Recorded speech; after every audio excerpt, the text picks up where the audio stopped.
Bfg Chapter 6 The Giants. "But if you are so nice and friendly," Sophie said, "then why did you snatch me from my bed and run away with me?" "Because you saw me," the big friendly giant answered. "If anyone is ever seeing a giant, he or she must be taken away hip-switch." "Why?" asked Sophie. "Well, first of all," said the BFG, "human beings is not really believing in giants, is they? Human beings is not thinking we exist." "I do," Sophie said. "Ah, but that is only because you have seen me," cried the BFG. "I cannot possibly allow anyone, even little girls, to be seeing me and staying at home. The first thing you would be doing, you would be scuttling around yodeling the news that you were actually seeing a giant. And then a great giant hunt, a mighty giant look-see, would be starting up all over the world, with the human beings all rummaging for the great giant you saw and getting wildly excited. People could be coming rushing and bushing after me with goodness knows what, and they would be catching me and locking me into a cage to be stared at. They would be putting me into the zoo or the bunkum house with all those squiggling hippo dumplings and crocodile-dillies." Sophie knew that what the giant said was true. If any person reported actually having seen a giant haunting the streets of a town at night, there would most certainly be a terrific hullabaloo across the world. "I will bet you," the BFG went on, "that you would have been splashing the news all over the wonky world, wouldn't you, if I hadn't wiggled you away?" "I suppose I would," Sophie said. "And that would never do," said the BFG. "So what will happen to me now?" Sophie asked. "If you do go back, you will be telling the world," said the BFG, "most likely on the telly bunkum box and the radio squeaker. So you will just have to be staying here with me for the rest of your life."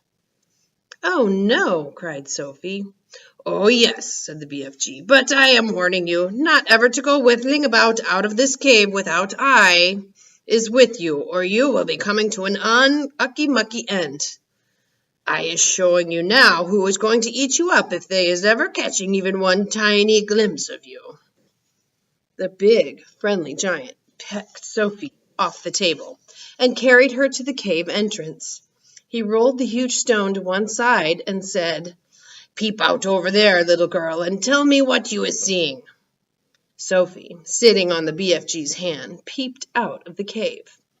The sun was up now and shining fiery hot over the great yellow wasteland with its blue rocks and dead trees. "Is you seeing them?" the BFG asked. Sophie, squinting through the glare of the sun, saw several tremendous tall figures moving among the rocks, about 500 yards away.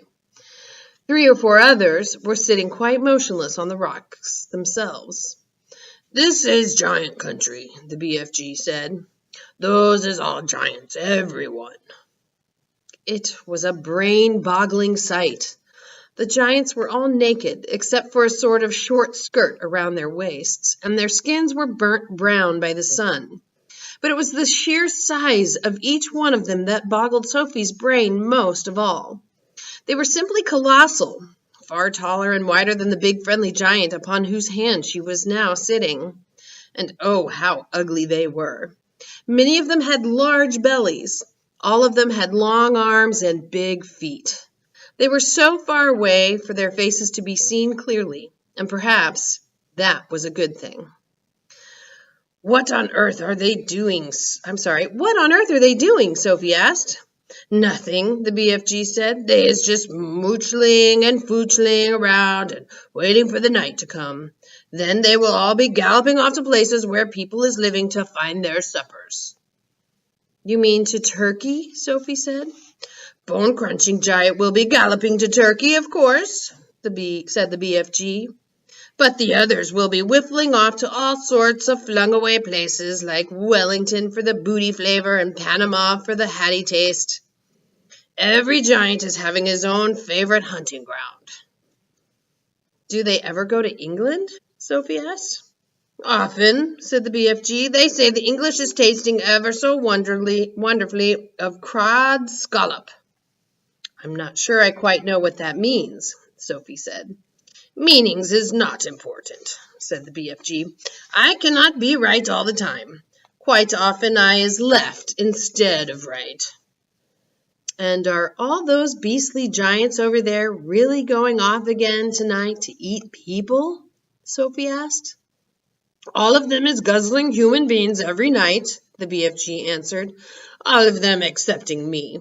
That is why you will be coming to an ucky-mucky end if any of them should ever be getting his gogglers upon you. You would be swallowed up like a piece of frumpkin pie, all in one dollop. But eating people is horrible, cried Sophie. It's frightful. Why doesn't someone stop them? And who, please, is going to be stopping them? Asked the BFG. Couldn't you? Said Sophie.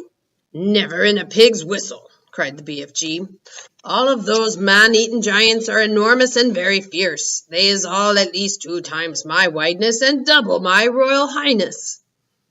Twice as high as you? Cried Sophie. Easily that, said the BFG. You is seeing them in the distance, but just wait till you get them close up. Those giants is all at least 50 feet tall, with huge muscles and cockles alive-o. I is the twitchy one. I is the runt. 24 feet is puddle nuts in giant country. You mustn't feel bad about it, Sophie said. I think you are just great. Why, even your toes must be as big as sausages. Bigger, said the BFG, looking pleased. They is as big as bumplehammers. How many giants are there out there? Sophie asked. 9 altogether, answered the BFG. That means, said Sophie, that somewhere in the world every single night 9 wretched people get carried away and eaten alive. More, said the BFG. It is all depending, you see, on how big the human being is. Japanese beans is very small, so a giant will need to gobble up 6 Japanese before he is feeling full up.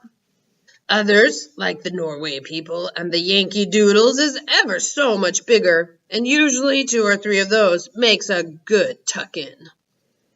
But do these disgusting giants go to every single country in the world?